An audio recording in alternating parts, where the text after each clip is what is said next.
السلام علیکم اسٹوڈنٹ میں امید کرتا ہوں کہ آپ سب لوگ خیریت سے ہوں گے اور اپنے لیکچر کا آغاز میں قرآن پاک کی اس آیت سے کروں گا جس کا مفہوم ہے کہ اللہ تعالیٰ اور اس کے فرشتے آپ صلی اللہ علیہ وسلم پر درود و سلام بھیجتے ہیں۔ اے ایمان والو تم بھی آپ صلی اللہ علیہ وسلم پر درود و سلام بھیجا کرو۔ اسٹوڈنٹ آج کا جو میرا لیکچر ہے یہ اسلامک جیورسپروڈنس کے حوالے سے ہے، تو آج میں آپ سے اسلامک جیورسپروڈنس جو آپ کا پارٹ ہے لا کا اس پہ آپ سے ڈسکس کروں گا۔ تو میں آپ اسٹوڈنٹ سے ریکویسٹ کروں گا اگر آپ کے پاس میرے نوٹس اویلیبل ہیں تو آپ ان کو اوپن کر لیں، اگر آپ کے پاس جو بھی مٹیریل آپ اس کو اوپن کر لیں تاکہ ہم پوائنٹ وائز اس میں سارے ٹاپک اسلامک جیورسپروڈنس کے ڈسکس کر سکیں۔ تو جیسے کہ آپ جانتے ہیں اسٹوڈنٹس، جو اسلامک لاز ہیں اس کے پرائمری سورس میں قرآن، سنہ اور اجماع جو ہیں وہ اسلامک لاز کے پرائمری سورسز ہیں۔ جو بھی اسلامک لاز ہیں وہ ان تین سورسز پہ بیس کر رہے ہوتے ہیں اور انہیں کو دیکھ کے وہ تمام اسلامک لاز بنائے گئے ہیں۔ تو ہم اگر سب سے پہلے قرآن کی بات کریں تو قرآن جو ہے یہ عربک ورڈ قرآ سے جو ہے ڈرائیو کیا گیا ہے، جس کا معنی ہے پڑھنا۔ ٹھیک ہے، تو name of Quran there are about 55 different name of the Holy Quran, کہ قرآن پاک میں قرآن کے 55 مختلف نام جو ہیں وہ بیان کیے گئے ہیں، جس میں جیسے کہ الکتاب، قرآن کے لیے الفرقان، النور کے الفاظ استعمال کیے گئے ہیں۔ اور قرآن پاک میں اگر اس کی ہم ڈویژن دیکھیں تو قرآن پاک میں ٹوٹل 30 سپارے ہیں اور یہ 114 سورہ ہیں، اس میں صورتیں ہیں 114 اور 6666 ورسز ہیں جن کو ہم آیات بولتے ہیں۔ قرآن پاک کو اگر ہم اس کو فردر دیکھیں تو قرآن پاک جو ہے وہ 3 پورشن میں ڈیوائڈ کیا گیا ہے۔ جو اس کا فرسٹ پورشن ہے یہ ڈیل کرتا ہے ریلیجن سے اور ڈیوٹیز سے، اور جو اس کا سیکنڈ پورشن ہے وہ قرآنی ایتھکس کے حوالے سے بیان کرتا ہے، اور جو قرآن کا جو تھرڈ پورشن ہے اس میں معاملات اور جو پرسنل لاز ہیں مسلم کے وہ ڈیفائن کیے گئے ہیں۔ تو جو قرآن ہے یہ سب سے first source of Islamic laws ہے۔ نیکسٹ جو second source of Islamic laws ہے وہ سنہ ہے، جس کو ہم سنت بولتے ہیں اور حدیث بولتے ہیں۔ تو سنہ جو ورڈ ہے یہ ڈرائیو کیا گیا ہے سنا سے، جس کا مطلب ہوتا ہے اسٹریٹنس اور کلیئرٹی، بالکل واضح۔ تو سنہ اور حدیث جو ہے، سنہ سے مراد جو بھی آپ صلی اللہ علیہ وسلم کے اقوال ہیں، جو بھی آپ کے ایکٹس ہیں، جو بھی آپ صلی اللہ علیہ وسلم کے جو آپ صلی اللہ علیہ وسلم نے جو بھی کام کیے ہیں، جو بھی ایکٹ کیے ہیں وہ سنہ کہلاتے ہیں، اور جو آپ صلی اللہ علیہ وسلم کی سیئنگ ہے، جو آپ صلی اللہ علیہ وسلم نے بیان کیے ہیں ان کو حدیث کہتے ہیں۔ تو سنہ کو آگے فردر 3 کائنڈ میں آگے اس کی ڈیفائن کی گئی ہیں۔ سب سے فرسٹ کائنڈ جو سنہ کی ہے، سنہ قولیہ ہے، دین سنہ فعلیہ ہے، اور دین سنہ تقریہ ہے۔ تو اسٹوڈنٹ سنہ قولیہ سے مراد جو بھی آپ صلی اللہ علیہ وسلم کی جو سیئنگ ہیں، جو آپ صلی اللہ علیہ وسلم نے فرمایا وہ سنہ قولیہ کہلاتے ہیں۔ جو آپ صلی اللہ علیہ وسلم کے ایکٹس ہیں وہ سنہ فعلیہ کہلاتے ہیں، اور کوئی بھی ایسا ایکٹ جو آپ صلی اللہ علیہ وسلم کے سامنے پرفارم کیا گیا ہو، یا کوئی ایسی چیز جو آپ صلی اللہ علیہ وسلم کے سامنے پرفارم کی گئی اور آپ صلی اللہ علیہ وسلم نے اس پہ خاموشی اختیار کی ہو، اس پہ کوئی رسپونڈ نہ کیا ہو، تو وہ سنہ تقریہ کہلاتا ہے۔ تو اسٹوڈنٹ جو تھرڈ سورس ہے اسلامک لاز کا وہ اجماع ہے۔ تو اجماع جو ورڈ ہے یہ عربک ورڈ جمع سے ڈرائیو کیا گیا ہے، جس کا میننگ ہوتا ہے ایگری اپون سم میٹر۔ اجماع سے مراد کی اگر کنسنسس ہیں، جو کہ اوپینین آف پرسن کمپیٹنٹ جو لوگ اجماع کر سکتے ہیں ان کا کنسنسس جو ہے وہ اجماع کہلاتا ہے۔ کہ کوئی بھی ریلیجس میٹر اگر کوئی ریز ہوتا ہے یا ریلیجس ایشو کوئی ریز ہوتا ہے، تو جو بھی کمپیٹنٹ لوگ ہیں دین کے، وہ اس کے اوپر جو بھی اپنی کنسنسس دیں گے کولیکٹیولی، وہ اجماع کہلائے گا۔ تو جو بیسکس ہیں اجماع کا، جو اجماع جو کیا جاتا ہے وہ اس کا بیسک جو سب سے پہلا سورس ہوتا ہے اجماع کا وہ قرآن ہوتا ہے۔ نیکسٹ قول رسول صلی اللہ علیہ وسلم جو ہے وہ اس کا سیکنڈ سورس ہے۔ دین وہ اجماع کے لیے جو بھی ایشو ریز ہوا اس کو فعل رسول صلی اللہ علیہ وسلم کے ذریعے اس کا سلوشن نکالنے کی کوشش کی جاتی ہے۔ اور تھرڈ جو ہے اس کے بیسک اجماع جو ہے تقریر الرسول ہے، جو آپ صلی اللہ علیہ وسلم کے تقریر الرسول کے اندر اس کو فائنڈ کیا جاتا ہے اجماع کو، ایشو کو ریزالو کرنے کے لیے۔ اجماع کو اسٹوڈنٹس آگے فردر 2 کائنڈ میں جو ہے ڈیفائن کیا گیا ہے۔ تو اسٹوڈنٹ سب سے جو فرسٹ کائنڈ ہے اجماع کی، اجماع قولی ہے، اور جو اس کی سیکنڈ کائنڈ ہے اجماع سکوتی ہے۔ تو اجماع کولی کے مطابق کسی کسی قانونی جو ایشو جو ریز ہوا اس پہ اگر ایک دور کے تمام فقہ جو متفق ہوتے ہیں کہ تم جتنے بھی کمپیٹنٹ پرسن ہیں کسی پیریڈ کے، اگر وہ سب کمپیٹنٹ جو ہیں پرسن ہیں، وہ کسی ایشوز پہ ان کا جو کنسنسس ہے وہ سب کا ایک ہو جاتا ہے اور اوپینین سیم ہو جاتی ہے، تو اجماع قولی کہلائیں گے۔ اور اجماع سکوتی کے مطابق اگر کوئی ایسا ایشو ہے جس میں کہ کوئی ایک فقہ کے مجتہد جو ہیں وہ اس شرعی مسئلے پہ انہوں نے کوئی اپنا فیصلہ صادر کر دیا، اور جو دوسرے مجتہد ہیں وہ اس پہ خاموش رہتے ہیں اور اس کے اپنی خاموشی اختیار رکھتے ہیں اور اس کو ریفیوز نہیں کرتے یا وہ اس فیصلے کے خلاف کوئی اپنا رد عمل نہیں دکھاتے، تو اجماع سکوتی کہلائے گا۔ تصویر اگر ہم بات کریں قیاس کی، تو قیاس جو ہے یہ بیسیکلی جو ہے اگر کوئی بھی ریلیجیس میٹر ریز ہو جاتا ہے، کوئی بھی ایشو ریز ہوتا ہے، تو اس کو سارٹ آؤٹ کرنے کے لیے، اس پہ ایشوز کو سیٹل کرنے کے لیے قیاس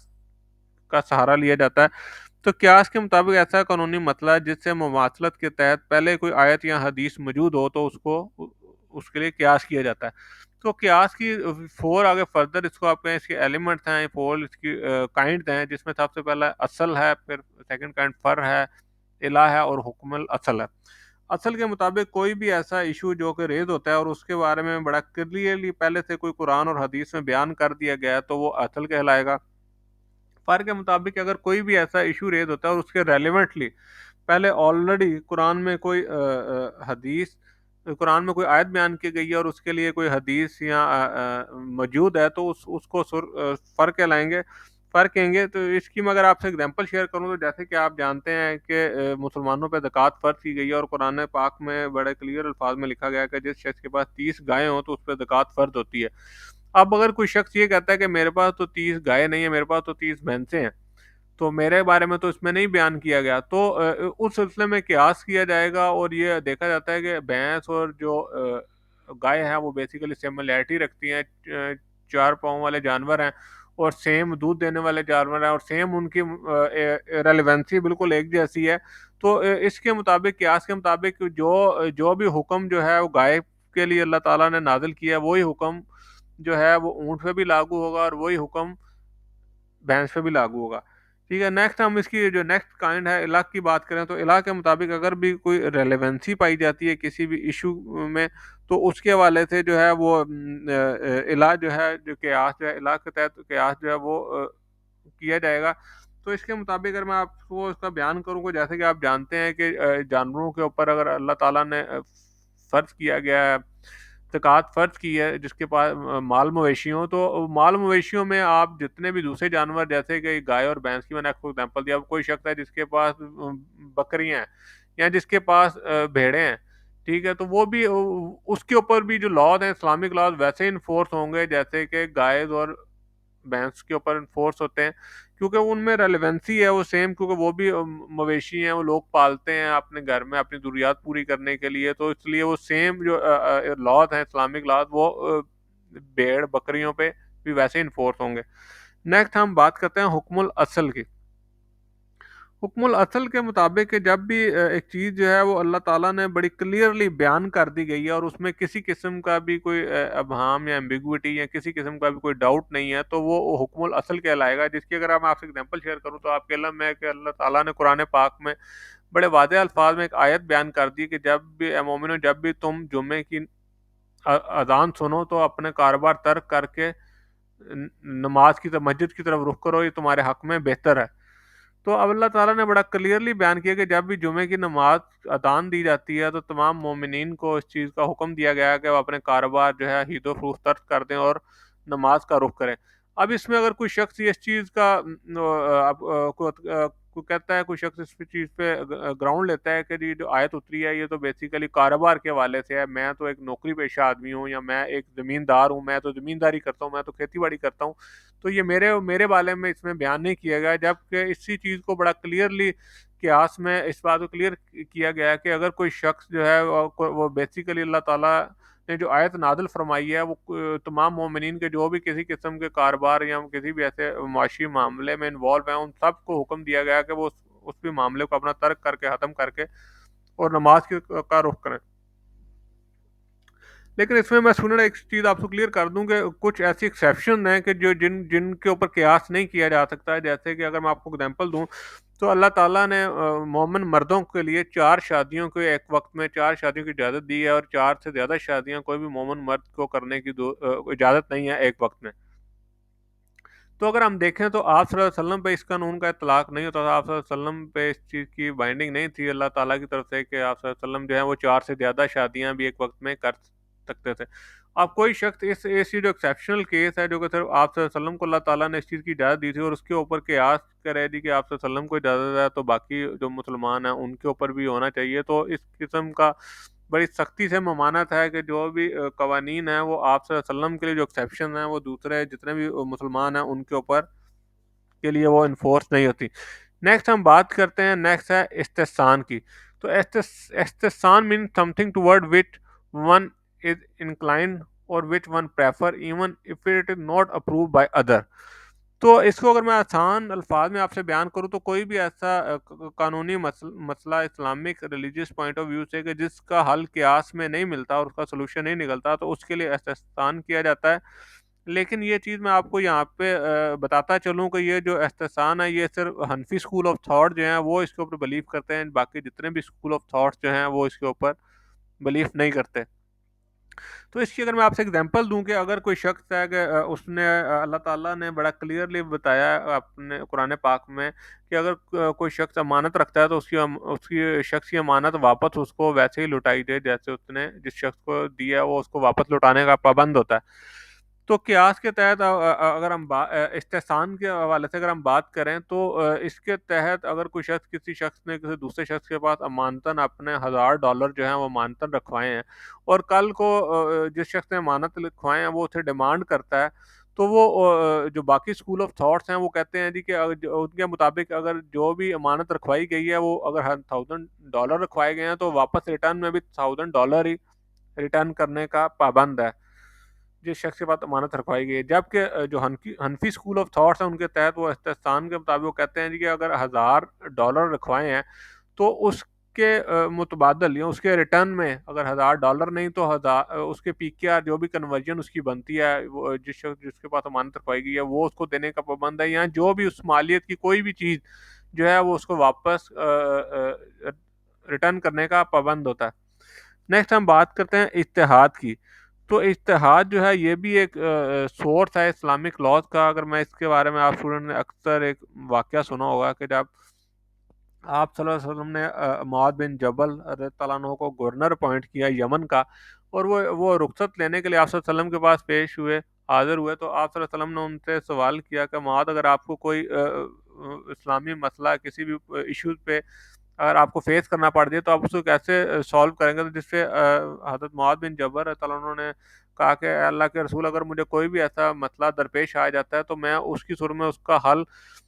قرآن پاک میں تلاش کروں گا. آپ صلی اللہ علیہ وسلم نے فرمایا کہ معاذ اگر تمہیں قرآن پاک میں اس کا حل نظر نہ آئے، نہ نکال سکو، تو پھر تم کیا کرو گے. جس پہ حضرت معاذ بن جبل رضی اللہ عنہ نے فرمایا کہ اللہ کے رسول میں اس کا حل آپ کی حدیث میں تلاش کروں گا. اس پہ آپ صلی اللہ علیہ وسلم نے مسکرا دیا اور فرمایا کہ معاذ اگر تمہیں میری حدیث میں بھی اس کے حوالے سے کوئی رہنمائی نہ ملے تو پھر تم کیا کرو گے. تو جس پہ حضرت معاذ رضی اللہ عنہ نے فرمایا کہ اللہ کے رسول اگر کوئی ایسا مسئلہ درپیش آ جائے کہ جس کا حل مجھے قرآن سننا اور اجماع میں نہ ملے تو اس صورت میں اتحاد کروں گا اور اپنے فہم کے مطابق اور اپنے ذہن کے مطابق جو بھی مجھے بہتر اس کا حل یا اس کا سلوشن نظر آئے گا میں اس کو چوز کروں گا. نیکسٹ ہم تقلید کی بات کریں تو تقلید means the opinion of another person or passive acceptance without questioning the authority of such person. کہ اس کے مطابق یہ اللہ تعالیٰ نے بڑی کلیئرلی تمام مومنین کو بتا دیا گیا ہے کہ کوئی بھی بات ہے کسی بھی دینی مسئلے میں اندھا اعتقاد جو ہے وہ نہیں کرنا، اور تمام مسلمانوں پہ فرض ہے کہ وہ کوئی بھی چیز جو کہ اسلام سے ریلیٹڈ کوئی بھی ایشو ریز ہوتا ہے اور اس کا کوئی سلوشن نکلتا ہے اس کا جو بھی بہتر اسلامک لاز کے مطابق اور ان کی فہم کے مطابق جو بھی اس کا اگر کوئی شخص اس کے بارے میں کوئی اوپینین دے رہا ہے تو اس نے اپنے فہم اور اسلام کے اقدار کے مطابق اس کا سوچنا ہے کہ وہ فیصلہ درست ہے یا غلط ہے. تو اسٹوڈنٹ یہ آج کا جو میرا لیکچر تھا یہ جو سورسز ہیں ان کے حوالے سے تھا. امید ہے کہ یہ لیکچر میرا آپ کے لیے ہیلپ فل رہا ہوگا. نیکسٹ لیکچر میں انشاءاللہ جو ریمیننگ پارٹ ہے جس میں امام ہیں ان کے حوالے سے میں آپ سے ڈسکس کروں گا. تو اگر آپ اسٹوڈنٹس کو اس کے حوالے سے کسی بھی قسم کی کوئری ہو یا کوشچن ہو تو آپ کے پاس نیچے سلائڈ میں میرا نمبر آ رہا ہے, آپ مجھ سے کانٹیکٹ کر سکتے ہیں. اور اگر کسی بھی پوائنٹ میں آپ سمجھتے ہیں کہ میرے سے کوئی کمی ہو گئی یا کوتاہی ہو گئی بیان کرنے میں, یا کوئی چیز میں آپ سے پراپرلی بیان نہیں کر سکا اسلامک پوائنٹ آف ویو سے, تو میں آپ اسٹوڈنٹ سے اس پہ اپالوجی بھی کروں گا. Thank you very much. اللہ حافظ.